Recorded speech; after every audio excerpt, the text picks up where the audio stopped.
فرقہ واریت سے بالا تر اور خالصتاً قرآن و سنت کی زبان میں قرآن کریم کو سمجھنے کے لیے ہمارے چینل کو سبسکرائب کریں۔ اعوذ باللہ من الشیطان الرجیم، بسم اللہ الرحمن الرحیم، الحمدللہ رب العالمین۔ حضرات گرامی، آج ہم سورہ فاتحہ کا آغاز کر رہے ہیں اور آج اللہ تعالیٰ کی توفیق سے ہم اس کی پہلی آیت کی تفسیر پیش کریں گے۔ سورہ فاتحہ کے بارے میں ایک حدیث پہلے سماعت کر لیں۔ نبی کریم صلی اللہ علیہ وسلم نے فرمایا کہ اللہ تعالیٰ فرماتے ہیں قسمت الصلاۃ بینی و بین عبدی نصفین، کہ صلاۃ، یہ سورہ فاتحہ کا نام ہے صلاۃ، کہ صلاۃ میرے اور میرے بندے کے درمیان آدھی آدھی تقسیم کی گئی۔ وَلِعَبْدِ مَا سَأَلَ، اور میرے بندے کے لیے وہ ہوگا جو اس نے مانگا۔ جب بندہ کہتا ہے الحمدللہ رب العالمین، تو اللہ تعالیٰ فرماتے ہیں میرے بندے نے میری حمد کی ہے۔ اور جب بندہ کہتا ہے الرحمن الرحیم، تو اللہ تعالیٰ کہتے ہیں میرے بندے نے میری تعریف کی ہے۔ جب بندہ کہتا ہے مالک یوم الدین، تو اللہ تعالیٰ فرماتے ہیں میرے بندے نے میری بزرگی بیان کی۔ اور جب بندہ کہتا ہے ایاک نعبد و ایاک نستعین، تو اللہ تعالیٰ فرماتے ہیں کہ یہ میرے اور میرے بندے کے درمیان مشترک ہے اور میرے بندے کو وہ ملے گا جو اس نے مانگا۔ اور جب بندہ کہتا ہے اہدنا الصراط المستقیم اور صراط الذین انعمت علیہم غیر المغضوب علیہم ولا الضالین، جب بندہ یہ کہتا ہے تو اللہ تعالیٰ فرماتے ہیں کہ یہ میرے بندے کے لیے ہے، یعنی تینوں آیتوں پر یہی فرماتے ہیں یہ میرے بندے کے لیے ہے اور میرے بندے کو وہ سب ملے گا جو اس نے مانگا۔ اب اس پہلی آیت کی مختصر تفسیر سمجھ لیجیے۔ پہلا جملہ ہے اس کا الحمدللہ۔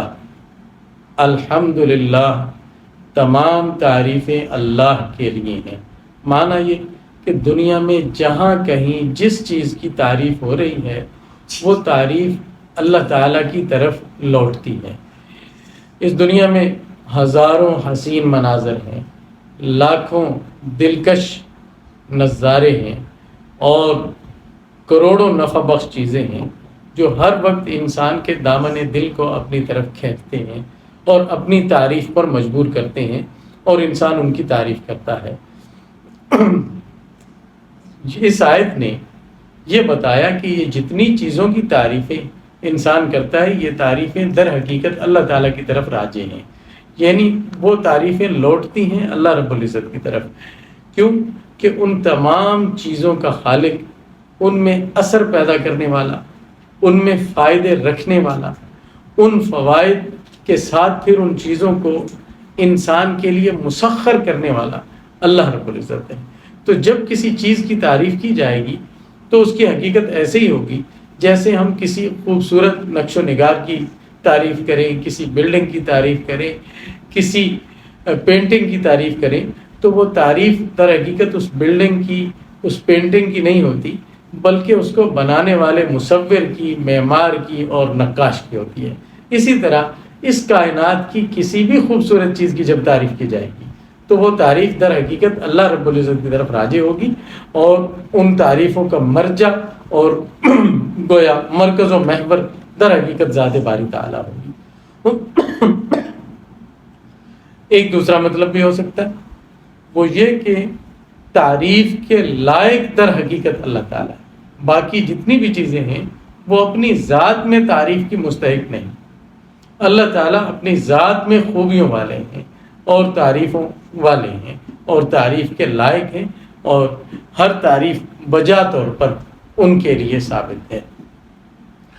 اس ایک چھوٹے سے جملے میں الحمدللہ نے کثرتوں میں پھنسے ہوئے انسان کو ایک وحدت کے نقطے پر لا کر مرکوز کر دیا ہے، اس کی توجہ مرکوز کر دی ہے۔ انسان اس دنیا کی رنگینیوں میں الجھا ہوا، کثرتوں میں پھنسا ہوا، ہر چیز میں بکھرا ہوا ہے انسان اپنی توجہ کے اعتبار سے۔ اس ایک جملے الحمدللہ نے کثرتوں کے تلاطم میں گرے ہوئے انسان کو ایک نقطہ وحدت پر لا کھڑا کیا ہے کہ جدا جدا ان سب چیزوں کو نہ دیکھو، بلکہ ان کے خالق و مالک اور بنانے والے کو دیکھو اور اپنی بکھری ہوئی سوچ کو سمیٹ کر ایک نقطے پر لے آؤ۔ اگر غور کیا جائے تو الحمدللہ جو بظاہر اللہ رب العزت کی تعریف کا کلمہ ہے، یہ حقیقت میں ایک دعوت بھی ہے کہ جب تمام تعریفیں اس کے لیے ہیں تو عبادت کے لائق بھی وہی ذات ہے۔ یہ توحید کی دعوت بھی ہے اور اللہ تعالیٰ کی تعریف بھی ہے۔ آگے اللہ تعالیٰ نے اپنی صفت ذکر کی ہے رب العالمین، تمام جہانوں کا رب۔ رب کسے کہتے ہیں؟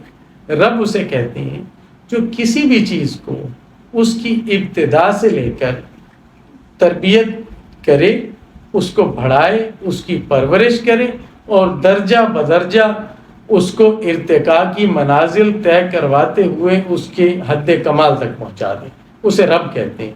اس معنی میں رب صرف اللہ تعالیٰ کا وصف ہے، اور اللہ تعالیٰ کے علاوہ اگر کسی کے لیے اس لفظ کا استعمال کیا جائے تو مطلقاً نہیں کیا جا سکتا، یعنی مطلقاً کسی کو رب نہیں کہا جا سکتا۔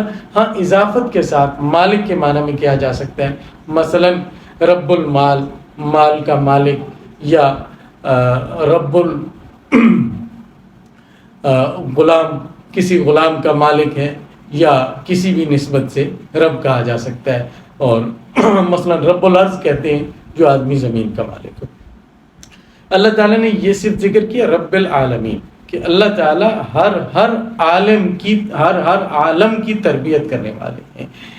عالم بہت سارے اس کائنات میں، عالم جمادات ہے، عالم نباتات ہے، عالم حیوانات ہے، عالم ارواح ہے، عالم اجسام ہے، کتنے عالم ہیں، ستاروں کا عالم ہے، سیاروں کا عالم ہے، اور یعنی یہ کائنات محدود ہونے کے باوجود اتنی زیادہ ہے کہ انسان کو لامتناہی محسوس ہوتی ہے۔ ان سب چیزوں کا یہ محکم نظام چلانے والی ذات اللہ رب العزت کی ہے۔ رب العالمین کا لفظ الحمدللہ کے لیے دلیل ہے، معنی یہ کہ اللہ کے لیے تمام تعریفیں اللہ کے لیے اس لیے ثابت ہیں کہ وہ تمام جہانوں کی تربیت کرنے والے اور ان کو کمال تک پہنچانے والے ہیں۔ اس ایک ہی جملے میں ایک دعویٰ بھی ہے، دعویٰ ہے اللہ تعالیٰ کی توحید کا۔ الحمدللہ در حقیقت اللہ تعالیٰ کی توحید کا دعویٰ بھی ہے اور دعوت بھی ہے۔ رب العالمین اسی کی دلیل ہے۔ تو یہ مختصر سا جملہ ہے الحمدللہ رب العالمین، لیکن اپنے اندر یہ توحید کی دعوت بھی رکھتا ہے، دعویٰ بھی رکھتا ہے، اور اس کی زبردست دلیل پر بھی مشتمل ہے۔ وآخر دعوانا ان الحمد للہ رب العالمین۔ فرقہ واریت سے بالاتر اور خالصاً قرآن و سنت کی زبان میں قرآن کریم کو سمجھنے کے لیے ہمارے چینل کو سبسکرائب کریں۔